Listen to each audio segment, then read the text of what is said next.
भारत एक ऐसा देश जहां भूत प्रेत और तंत्र मंत्र की कहानियां पीढ़ी दर पीढ़ी सुनाई जाती रही हैं।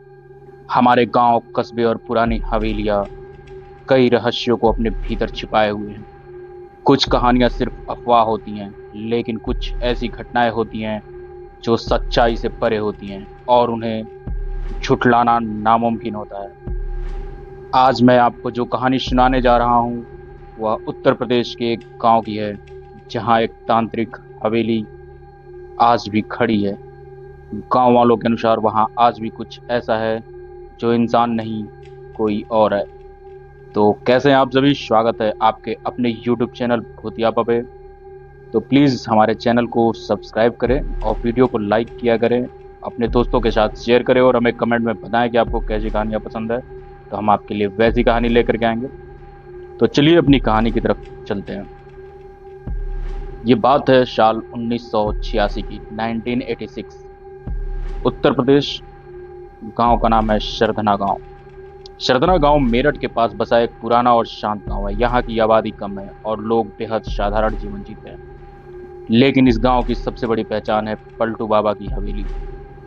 यह हवेली अब वीरान और टूटी फूटी अवस्था में है, लेकिन एक समय था जब यहाँ पलटू बाबा नाम का एक रहस्यमय तांत्रिक रहता था। पलटू बाबा की असली पहचान कोई नहीं जानता था। कहते हैं वो 1948 में अचानक गांव में आया और पुरानी हवेली में रहने लगा।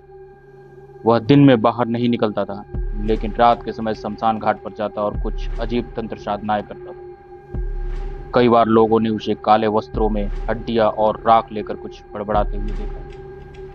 धीरे धीरे गांव में अजीब घटनाएं होने लगी। बच्चों का अचानक बीमार पड़ जाना, औरतों के सपने में कोई तांत्रिक दिखना और रात के समय किसी के रोने या हंसने की आवाजें आना आम बात हो गई।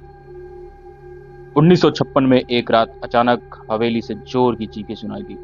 जब गांव वाले वहां पहुंचे तो देखा पलटू बाबा का शरीर जला हुआ था, लेकिन उस आग का कोई स्रोत नहीं था। ना कोई दिया, ना चूल्हा, ना कोई तेल। गांव वालों ने डर के मारे उसकी अंत्येष्टि हवेली के अंदर ही कर दी और तभी से हवेली को शापित मान लिया गया। 1986 यानी कि 30 साल बाद गांव में एक पढ़ा लिखा युवक राजीव शहर से लौटा। वह भूत प्रेत में विश्वास नहीं करता था। जब उसने गांव की पुरानी हवेली के बारे में सुना तो उसने ठान लिया कि वह वहां एक रात अकेले बिताएगा। राजीव ने 14 अगस्त की रात को अपने कैमरे, टॉर्च और एक रिकॉर्डर के साथ हवेली में कदम रखा। गांव वालों ने उसे बहुत समझाया, लेकिन वह नहीं माना। शुरुआत में सब कुछ सामान्य था, लेकिन जैसे जैसे रात बढ़ती गई हवेली की दीवारें शिशकियां सी लेने लगी। एकाएक कमरे में एक अजीब सी गंध फैलने लगी, जैसे किसी ने सड़ी हुई चीज जला दी हो। राजीव ने टॉर्च से चारों ओर देखा। तभी उसे एक कोने में एक बूढ़ा साधु दिखा, जिसकी आंखें लाल, चेहरा राख से सना हुआ। राजीव ने डरते हुए पूछा, कौन हो तुम? साधु बोला, तू तो खुद चल कर आया है, अब यहीं रहेगा पलटू के साथ।